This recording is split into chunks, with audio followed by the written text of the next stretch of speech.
CB on the mic. World Rule Talk. Yeah.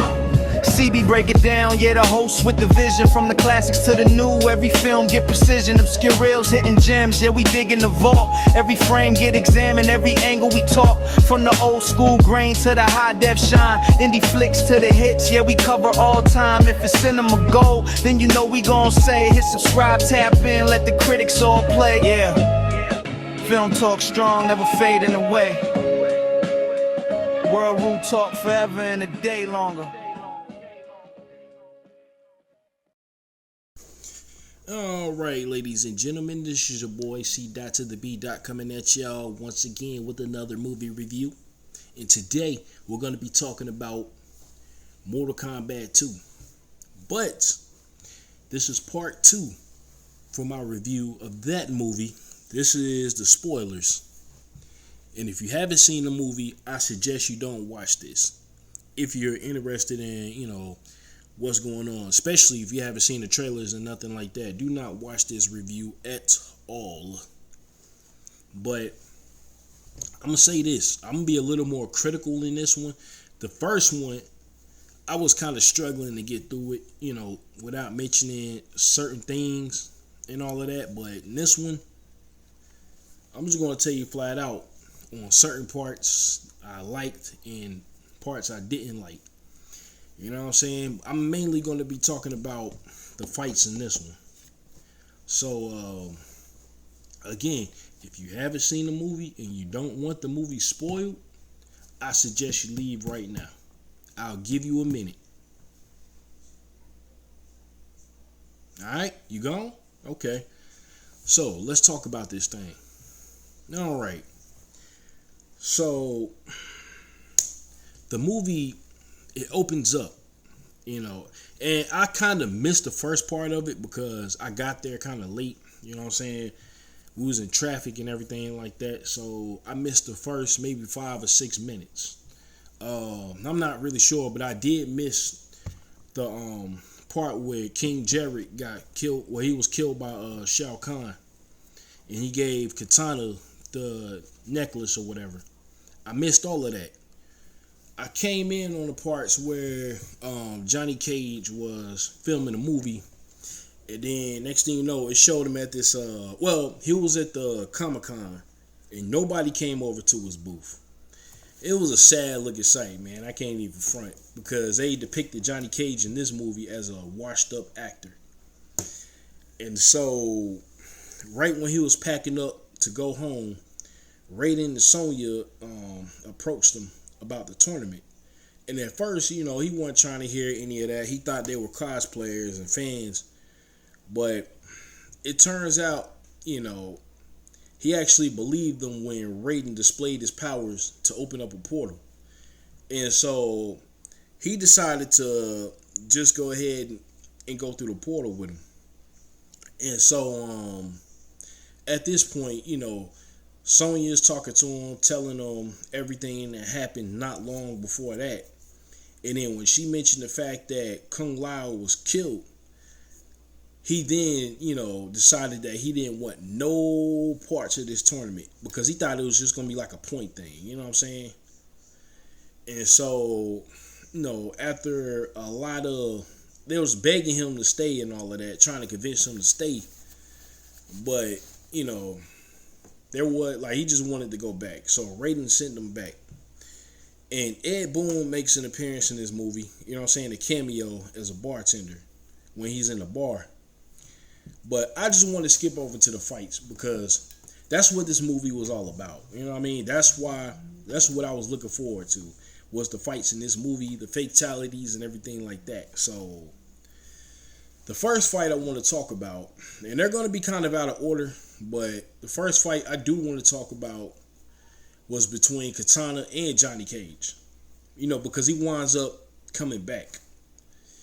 And the fight with those two, I kind of really wasn't feeling it like that, to be honest with you, because I'm like, Johnny Cage may have gotten one or two hits off on Katana, but it was a one-sided fight. But the reason why she didn't kill him is because she was working for Raiden that whole time anyway. And she had to make the fight look legit because Shao Kahn was right there watching. So both of them got teleported back to their, respective sides. And so the next fight I want to talk about, and this is the fight that everybody mentions when they talk about it in their reviews. It was the fight between Kung Lao and Liu Kang. So before that fight took place, Kung Lao came out of nowhere, threw his hat, and it slit Raiden's throat. You know what I'm saying? Creating an opening to steal his powers for the amulet. Because they bought Quan Chi, you know what I'm saying? He was in this film, and he brought Kano back to life. That was one of the fighters he brought back to life. Him, Sindel, and Kung Lao brought all of them back to life. But he brought Kano back to get the amulet from him. You know what I'm saying? That was the purpose that he served for this.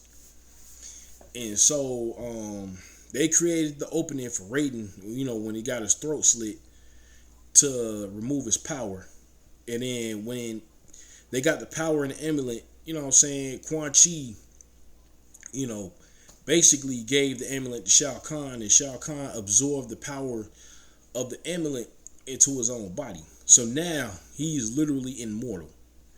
And the one thing I did not like about this film, now y'all know in the earlier games, Mortal Kombat 2, 3, Ultimate 3, Trilogy, you know what I'm saying, whatever, Shao Kahn was the big bad.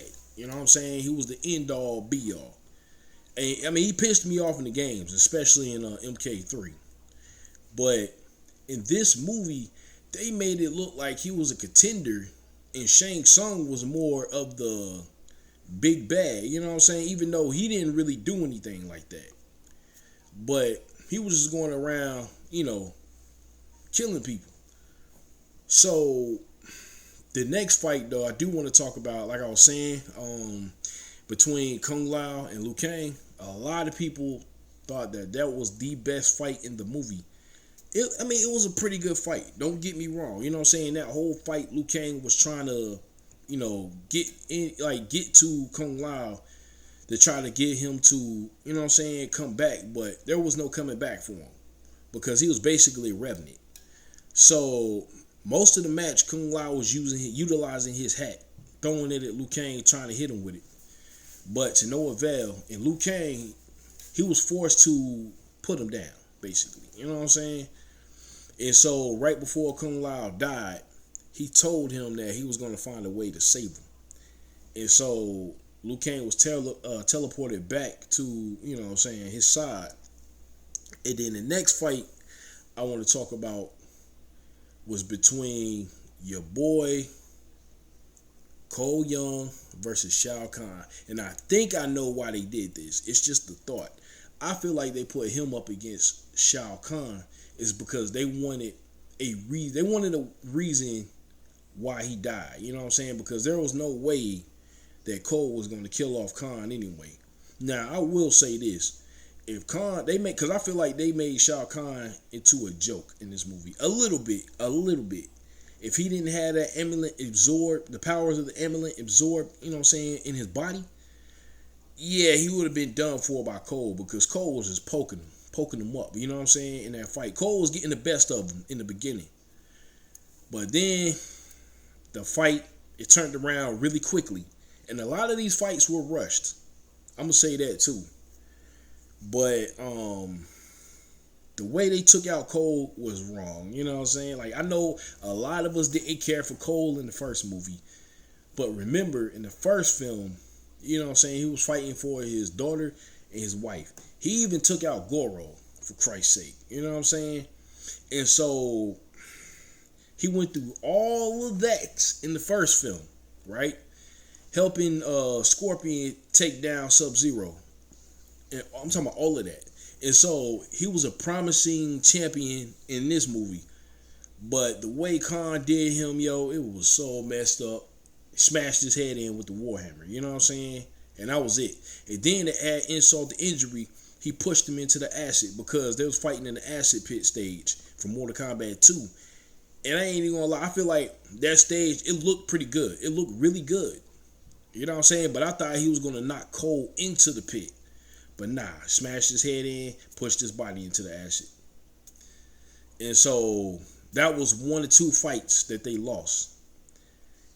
But the next fight, I was kind of impressed by it. I can't even front. I'm not gonna lie to y'all. The fight between Jade and Jax, cause I'm a fan of the bow staff. So you know what I mean.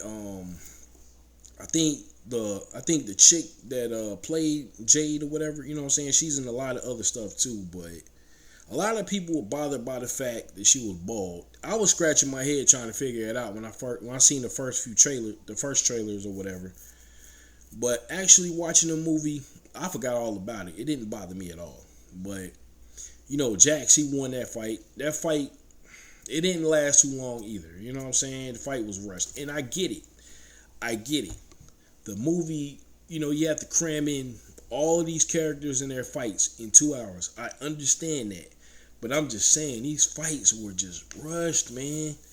So Jax, he won his fight, you know what I'm saying, and spared her, of course, because he wasn't going to kill her. All because he said that, you know, Katana spared Johnny Cage. So they both were teleported out of the arena. And so the next fight, Sonya versus Sindel. And I feel like in this movie, Sindel was just a footnote. You know what I mean? Like, I felt like there was really no importance to her character at all. And Sindel is an important character. You know what I mean? If you know the lore. But I felt like she was just a filler fight with Sonya, because they were fighting at the Pit 1 stage from the original Mortal Kombat. And when I first heard about that, I thought they were going to be fighting on top of the pit, you know what I'm saying? But they were at the bottom of the pit. And as they were talking and fighting and all that, you see the spikes. They start coming up out of the ground. And so Sonya won because she took, you know, Sindel and basically like pushed her head into a spike and killed her that way. And yeah, Sindel displayed her scream, you know what I'm saying? But that was really it as far as her getting the upper hand like that. Sonya was shooting out her rings and everything, but yeah, Sindel got washed. You know what I mean? Once again, short fight.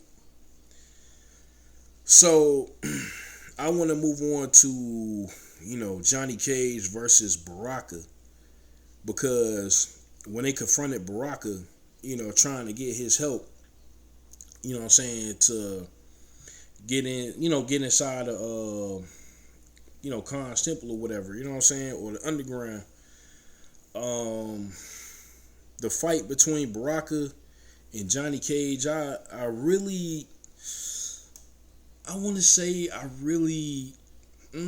said it was funny, you know what I'm saying, it was hilarious because of the way the fight was happening. You know what I'm saying? Johnny Cage was getting washed all throughout that fight. And then it was because of, you know what I'm saying, Jax and Sonya. Sonya told him to become an actor. And then he started getting the upper hand, you know what I'm saying, out of nowhere. And he beat Baraka. So Baraka went from like this vicious fighter, you know what I'm saying, this vicious villain or whatever, to a comedic sidekick. Like after that, he was just a funny character. And I can't even lie, the stuff that he was saying had me chuckling after the fight. But that fight lasted a pretty good bit, you know what I mean? So it wasn't too good, but yeah, he became a comedic sidekick after that. You know what I mean? But the thing that I was like really like, what was the fight between Liu Kang, Shao Kahn, and Sonya. So he was washing both of them up at the same time. I mean, Liu Kang got some hits in, don't get me wrong. Because when I was watching, you know what I'm saying, the fight between Liu Kang and Shao Kahn, I was thinking about MK2 the whole time. You know what I'm saying? MK2 and 3. And I'm like, yo. And I kind of accidentally spoiled this fight for myself when I was watching one review on this movie. And I knew, you know, Liu Kang was going to die. But I was like, man, I wish he would have won, man. And it turns out he was not the chosen one. That kind of had me feeling some type of way, because I'm like, come on, man. In the first movie, you made Cole Young the main character. Liu Kang took a back seat. In this movie, he pretty much made Katana the main character, and once again he took the back seat. So when Shao Kahn killed off Liu Kang, you know what I'm saying, he pretty much told him that he's not the chosen one, and his whole purpose there was to save Kung Lao, and he disappeared in flames. You know what I'm saying? And that was that. It had me scratching my head. I'm like, huh? You know what I'm saying? Like, what? So, you know, pretty much after Sonya got knocked out, that was it. You know what I'm saying? Earthrealm lost until Katana, you know, basically told him that she denounces him. And, it turns out she was fighting for Earthrealm the whole time. So now the fight came down between her and him,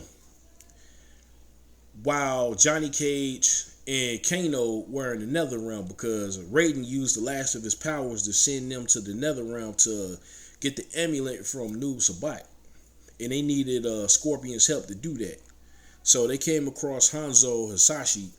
He was at like this Japanese garden, you know what I'm saying, that he apparently created. And so he wasn't interested in helping them, you know what I'm saying, get the amulet back or whatever, until they told him that Noob was down there. And then, everything changed. The whole garden disappeared into the Netherrealm. And so now, he was all in. And so the fight between Scorpion and Noob, Scorpion was getting the best of him. I felt like he was just, he was tapping his jaw. You know what I'm saying? Like, I feel like Noob Sabat became a joke character from Mortal Kombat 9, you know what I'm saying, on PS3. You know what I mean? And then MK 11. You know what I mean? The only game that he had, real shining, in my opinion, was near the end of MK1. You know what I'm saying? The expansion pack, Chaos Reigns, where he fought what you call it, you know what I'm saying, my boy. But in this movie, Noob was getting Scorpion was just, you know what I'm saying, he was watching him. And then his clones, they were fighting Kano and Johnny Cage. And so the whole purpose again for them going down there was to get the amulet. And Noob, you know what I'm saying, he was fighting off Scorpion and Kano. You know what I'm saying? Because they was combining their powers to try to destroy that amulet and him. And then Johnny Cage came out of nowhere and did the shadow kick. And that's what finally destroyed the amulet. So Raiden, he got his powers back. And he pretty much, you know what I'm saying, because Shang Tsung came in there and he was about to kill Raiden, but he was unsuccessful. And so Katana, she winds up killing Khan, because when the amulet was destroyed, the power that was absorbed in his body disappeared. So she was able to kill him. And, you know what I'm saying, she took his helmet off and showed the people of Outworld of what Khan really was, you know what I'm saying? And then she sliced him up, you know what I'm saying? She did him in. And that was it, you know what I'm saying? She became the queen of Outworld. And Jade became, you know what I'm saying, her left hand, her right hand. And so the only fighters that survived, you know what I mean, was Jade, Katana, Johnny Cage, Sonya, Raiden. You know what I mean? And Baraka decided to join them at the end. And this is the part that had me, it kind of pissed me off at the end. I ain't even gonna lie. The ending, I was telling my brother about this. So the ending was, you know what I'm saying, Raiden, he took Quan Chi in, you know what I'm saying? And so he was going to use Quan Chi to bring back everybody that was killed. And that was pretty much the end of the film. So they're going to do a third movie. I don't know when, but they're definitely going to do a third movie. what did I think about this film? So I feel like the fight with Katana and Shao Kahn, they definitely took that from MK11. You know what I'm saying? Where she became Katana Khan. And yeah, man. And I feel, again, this is how I feel. The movie for me, it gets a 6.5/7. I'm gonna give it a 7 to be generous. Generous, right? Excuse me. It wasn't a horrible movie like everybody's making it out to be. It wasn't horrible. Was it the best, you know what I'm saying, movie that came out this year so far? No, it wasn't. But the choreography was pretty good, you know what I'm saying? I felt like the actors, the actresses, you know what I'm saying, they did their thing with the choreography, you know what I'm saying? It takes a lot of work. And I know stunt doubles as well, but it takes a lot of work to get this stuff down, you know what I'm saying, on the big screen. But yeah, man, I mean, if you haven't seen this movie, well, people who are watching, hopefully you've seen the movie already. But if you're in here and you decided that you wanted to hear me ramble and yap because, you know what I'm saying, you haven't seen the movie and you've been hearing bad things about it, I mean, judge it for yourself. Me talking about it, you know, it's not the same thing as seeing it for yourself. You know what I'm saying? Maybe you'll have a different opinion. Maybe my review wasn't detailed enough for you. You know what I mean? But yo, judge it for yourself. That's what I say. Don't sit there and let nobody, you know, ruin anything for you because, you know, their opinions might hold water to you. Like with me, you know what I'm saying? If somebody was telling me that something was bad, I'm going to go see it anyway and judge it for myself because that's just the type of person I am. So again, if you're in here and you sat back and listened, you know what I'm saying, to me talk about this whole thing, go see the movie anyway. You know what I mean? Kill some time, you know what I'm saying? On a Saturday, if you're bored, go check it out. But yeah, man, that's my review for MK2. And we will be back here next week again for another movie review. So stay tuned for that. Bad Boys 2. And I will talk to y'all later. All right? Peace.